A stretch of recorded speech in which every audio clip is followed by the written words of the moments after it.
Shalom, shalom, shalom, shalom frère, shalom ma soeur. Bonjour, bonjour, bonjour.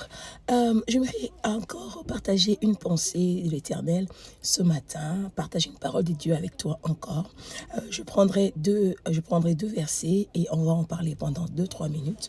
Premier verset, c'est 2 Pierre 3, verset 8. 2 Pierre 3, 8, la Bible dit « Mais il est une chose, bien-aimée, que vous ne devez pas ignorer, c'est que devant le Seigneur, un jour est comme 1000 ans, et 1000 ans sont comme un jour. » Je vais dire pourquoi cette parole.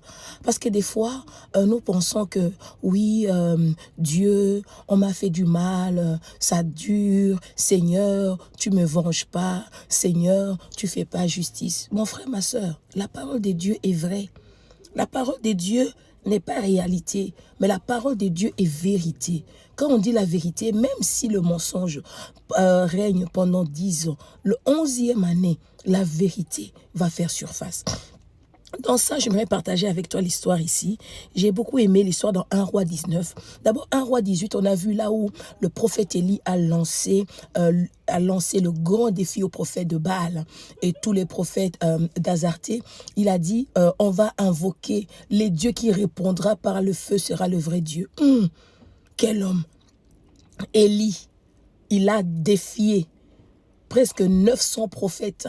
Élie, un seul homme, a défié Jézabel. Jézabel était une reine. Jézabel était puissante. Jézabel était la femme d'Akab. Jézabel dirigeait Israël. La preuve, Jézabel a fait faire plein d'hôtels, des faux dieux à Akab. Akab, on dit que Akab est le roi qui a fait le plus d'abominations. Quand on parle d'abomination, on parle de l'idolâtrie. Comprends bien ça. Akab est le roi d'Israël qui a commis le plus d'abominations, le plus d'idolâtrie dans tout Israël jusqu'à ce temps. Donc Akab a battu Salomon. Et Akab, t'es fort, hein? Akab, t'as battu Salomon. Donc pour dire, et ce que j'aime bien, après la victoire d'Élie, Élie a remporté, oui. Les dieux d'Élie a répondu par le feu et c'est le vrai Dieu. Maintenant, dans 1 Roi 19, le verset 2, la Bible dit, Jézabel envoya un message à Élie pour lui dire que les dieux me traitent dans toute leur rigueur.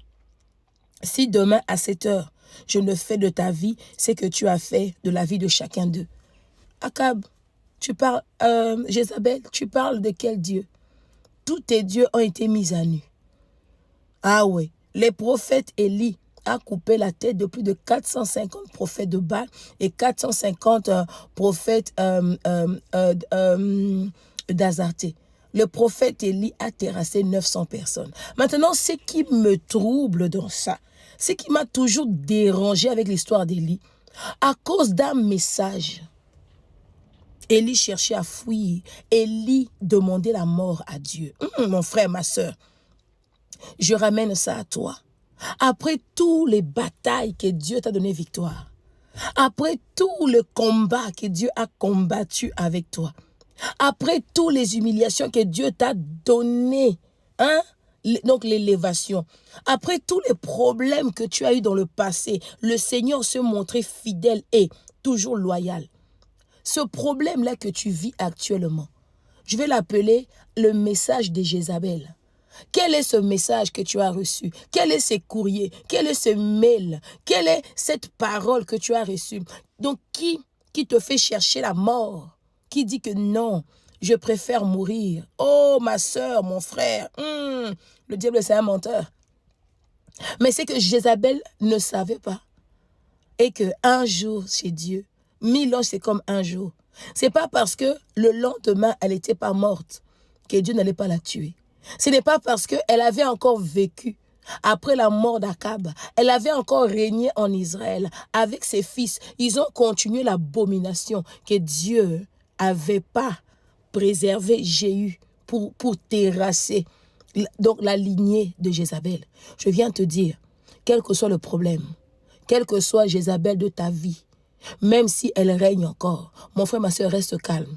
Nous prions les dieux de Jéhu, les dieux d'Élie, ces dieux-là qui n'abandonnent pas. Oui, il est question de ça. Il est fidèle à sa parole. Si dans le passé, il s'est montré Jéhovah, Jireh pour toi, si dans le passé, il s'est montré Sabaoth, si dans le passé, il s'est montré Ata Elroy, ce n'est pas aujourd'hui et dans le futur qui ne va pas se présenter. Notre Dieu est éternel. Il est l'alpha et l'oméga, le Dieu de ton passé et le Dieu de ton avenir sûrement. Le Dieu que tu as adoré, qui t'a fait du bien, il est encore là pour te faire du bien. Lève-toi, quel que soit le problème, quelle que soit la situation. Invoque l'Éternel. Le Dieu d'Élie est encore là. Nous avons la grâce d'invoquer nous-mêmes l'Éternel. Que mon Dieu vous bénisse abondamment. Que mon Dieu vous bénisse abondamment. Merci à vous et excellente journée. C'était la servante de Dieu, Blessing Eliada, qui a partagé la pensée de l'Éternel avec vous ce matin. Merci à vous et à demain. Bye bye.